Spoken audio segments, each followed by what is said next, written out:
Dans ce bar japonais, on trinque et on s'en fume. Au Japon, rien de surprenant. Il est légal de fumer dans certains restaurants ou bars, chose interdite en France depuis 2008. La cigarette, ça me permet d'être plus détendu. Sans elle, je trouve que ce serait plus ennuyeux.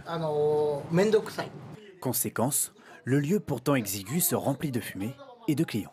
90% de nos clients sont des fumeurs. Beaucoup d'entre eux préfèrent s'amuser avec tout le monde, tout en buvant, plutôt que de devoir sortir pour fumer.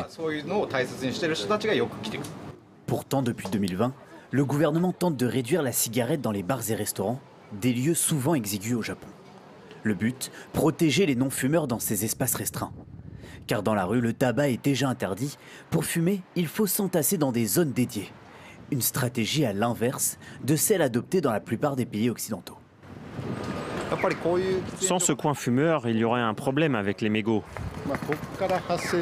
La fumée qui sort d'ici dérange tout le monde sur son passage. Je ne pense pas que ce soit une bonne idée. En 20 ans, le Japon est passé d'environ 25% à 16% de fumeurs quotidiens. Mais le tabac reste un défi de santé publique, car ici, plus de 130 000 personnes en décèdent chaque année.